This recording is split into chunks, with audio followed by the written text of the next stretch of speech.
Okay, Deja, let's talk about your offer. And I'm going to I think this will be a good moment for everybody. So, this is like the easiest way I like to break down offers. I think everyone should take notes on this because this is offers in its simplest form. We're going to work our way backwards. We're going to start down here. Deja, what results do you want to get to people? What's the big result? Increase 30% in profitability within the first year of us working together. That's the macro, right?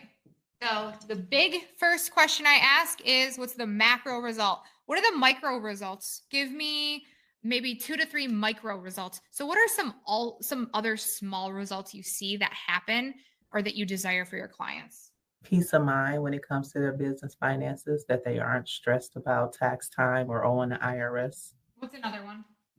Education, so that they're constantly learning how they can keep more money in their business and pay less to Uncle Sam. We can make better decisions, right? Yes. Okay. We have one big overarching, this is our big promise. We call this our big promise, right? And then from there, we also have our other promises, our smaller promises, right? Okay. Then let me ask you, Deja, that's cool. How are you going to get me those results? Can you summarize it in 3 to 5 steps? How are you going to get me those results? So why don't you start by giving me step 1? What are we going to do? What's the first thing you're going to do to get me that result? Because honestly, I don't believe you can give me that result right now. So prove it right now. What's the first thing you're going to do to help me get that result? Understanding your financials. Okay. So we're going to get clarity. What's step 2? Step 2 is trimming fat in your expenses. Step 3, so this is the long way of me saying this, but forecasting your income and tracking your historical data so that we can see how your business has been generating income. Do more of what's working. Yeah, that's a good one. Yeah, do more of what's working. Maybe we could come up with something clever for that, but I like it. It's do more of what's working. So we're just going to call it more of what's working right now. But we could come up with something better. Okay. Do you have more steps? Do we need more steps? Are there 4 and 5? I could probably think of some, but do we need them? You tell me. You're the one giving me results. I don't know. I'm not the expert. You are. Yep, that's what I do. So I have the monthly accounting meetings where we go over the financials. We trim all the fat in their expenses. We focus on what's working and how we can double down on that. And then we review it on a regular cadence to make sure. Yep. Double down on what's working. Okay. And review on a regular cadence so that we stay on target to hitting our goals. Okay, then I have this thing called the rock. So each quarter we're focused on a strategy in business. I'm probably not calling it the right thing, but something that's going to help you to increase profits and revenue. Okay. So step 5 is that's where we do what? Each quarter is focused on one strategy that's going to help you increase your revenue. For instance, my nonprofit company that we're working with this year, we're focused on how they can increase their membership. This quarter, we're focused on how they can increase their membership, which will bring in more revenue. Okay. I love it. Okay. When Deja said she wasn't clear on her offer, does anyone know what Deja meant when she said she wasn't clear on her offer? Because I don't know what she meant. Okay. So this is so good. So now this is a whole thing. Are you ready for this? I'm going to tell you. Next week's content. Why you can't make business decisions in your company. That's your hook. Because you don't have clarity. You're going to tell them why, right? That's a week of content right there. Content after that. Why you're making money, but you're not keeping it. You got to trim the fat. Is next week's content. The week after that, this one could be like sexy. It could be like, it's time to double down. See more of what I mean, or do more of what's working. It's time to double down and come up with some good content around like what that means. Another week of content. Having a vision. The CEO has to have a vision. They have to stay on target. They have to know what their target is. What's the goal, right? That's a whole week of content. The rock.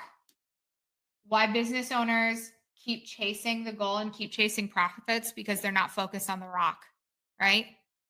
They're focused on too many pebbles. They're trying to do too many things at once, right? There's a week of content. Now, our social proof. Each week, you could literally, here's a client who did this. Here's a client who's in this position. Here's a client who's in this position. This is how I did it, right? So when I tell you guys put your offer together, high ticket offer modules, that's why. Because now you have content every single week. And by the way, you just keep doing this. How did you make it so simple? You made it so simple for me. I didn't do anything. You told me what this was. So you just repeat. You would just repeat like these 5 steps over and over again? For the most part, yeah. Like at the end of the day, your content kind of changes a little bit based on, okay, so then the thing is you book a call, right? You get an objection. So then you're talking you get on a sales call, you get an objection. I don't know, I got to think about it. It's let me get my books clean before I work with you. Then you create content about that objection, like why you shouldn't wait any longer, why today is right now. Then you create content about the objection. As you continue to move through this process, you'll get more content ideas. But here's a great starting point. You always want to handle objections. I actually started this call specifically today talking about how if you play vanilla, you'll get vanilla results. And one of the things I'm going to do is I'm going to do a live on being the wall of no and why it's so important to be front facing in your business and like why you don't have any choice any longer. And so it's like, why do I have to do that? Because I don't want to get on calls with people who are unsure if they want to be front facing and want to be on social media. I have to be bold. I have to. And so like, why am I doing that? It's objection handling. I don't want to get on calls with people who are unsure. So I'm going to do a live and I'm going to create content around objection. It's an objection, right? Just as you would if you got on a call with somebody who's, I'm not really sure I should get started right now. Maybe I should wait till the end of the year. It's here's why you can't wait till the end of the year. Here's why working with us right now. Like you have to give them a reason why. So a lot of accountants also, they're like, oh, I don't want to get started right now. I'm going to wait till the fall to start marketing. That's the worst time. You have to start right now. Do not wait till the fall. Every accountant that's starting to market right now is going to get clients in the fall. You wait till the fall, the rush is gone. They're gone. They chose their accountant already. You guys know that because you're here, right? You know that because you're here. And that's the next piece of content I'm creating. Like all of my accounts that are in my mastermind right now, that are doing marketing right now, they're going to get clients in the fall. Y'all that are waiting, saying I'm waiting till the fall to start marketing, hold on, let me wait till August to start doing this. Nah, you're going to be broke in the fall.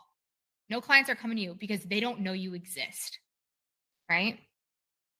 It's my job to say that. So that's the objection handling piece. I have to know what's going on through people's brains, but I have to listen to them on the phone. So all your content should connect to your offer. Okay, so this gives everyone so much clarity. I'm going to walk through this again. Can we walk through this again? We're going to strip away what Deja did, and I'm just going to walk everyone through it again with a very simplified. I'm going to ask you guys the questions. Everyone, please write. Everyone write. You can write on your own stuff. We're going to write it again because I realized that apparently I have overcomplicated high ticket offers for you guys, and we're not doing that anymore. So we're going to work our way backwards. We start with the big promise, right? This is what we call our macro result. It's the big 30,000 foot view, right? I left today and I said to my husband, this is totally outside of this. That's what you're wearing to work. Are you going to work out? And I was like, no, but everyone only ever sees me from like this up. So it doesn't matter. I'm like in gym shorts. It's fine. You guys don't care. Okay. So the big promise. This is the thing that we always mention in every piece of copy. As much as you can mention it, you're always talking about it. It's what you're known for, right? It's in every call to action. It's, hey, if you want this, book a call. Hey, My name's Alyssa. I help accountants add 100K to their revenue, right? Like my big promise is 100K, right? So it's, hey, this is what I do. This is what I do. This is what I do. This is what I do. This is what I do constantly. So big promise. I was always a big fan of increasing profit. Big thing is, honestly, I wasn't a tax girl. I'm still not your tax girl. I have a guy, right? Okay. So then from there, I always thought about what else do people get from me? What else do they get? So these are the micro, right? So I call these the micro promises. These are the other things that they feel less tangible, but they're almost like your values. They feel like things that people really want. Sometimes just making a big promise and making that bold guarantee, sometimes there's so much more. Like sometimes it's your values, your vision, your vulnerability. So like my micro is like more confidence. Who here feels more confident because they're in my space? I feel like that's something that like, if you don't believe in yourself, borrow it from us, man. Borrow it from us. I want you to be more confident. And so I feel like that's something people have said to me for years now. I'm more confident because I'm part of Alyssa's mastermind. And so that's one of our micro promises. You're going to have more confidence. Right? You're going to have the confidence to go do this. Do I sell confidence as my main selling thing? No.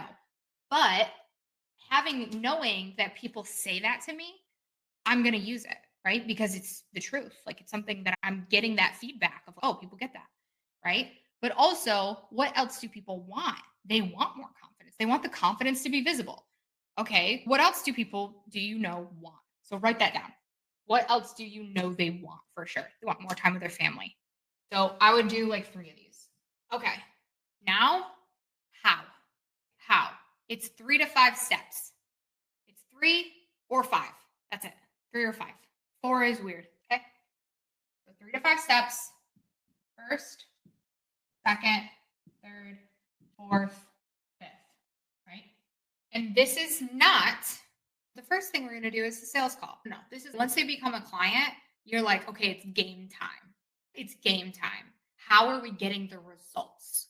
If we were to implement the things I need them to do, how do we get this big promise? So you write down those first. We're doing good. So you write these down. I want to take this a step further. So the step further is we have our big promises. We have 1, 2, 3, 4, 5, right? So we have the 5 steps to getting our clients those results, right? Now we start thinking in micro, right? So we have the step that we have to take, and then you can break it up into the team member, and then you can ultimately turn this into an Asana board or a Monday board, right? Or put it in Textum, right? Okay, so our first step with the client was to get clarity. What does clarity look like? What do we have to do? So then this is where you start. So clarity. So we'd be like, okay, so first step is clarity. So what do we have to do? All right, to get clarity, we're going to have to get access to the books, right? Access. Okay, we're going to have to do any catch-up work.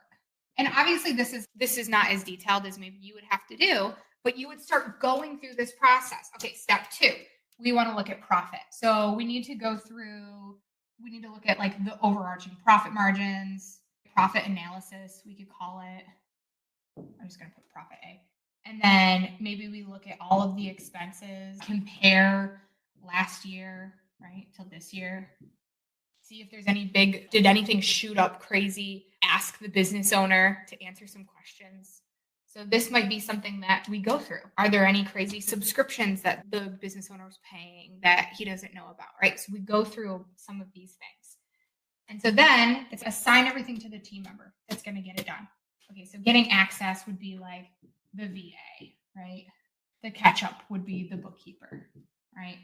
The profit analysis might be the accountant. Right, does this make sense?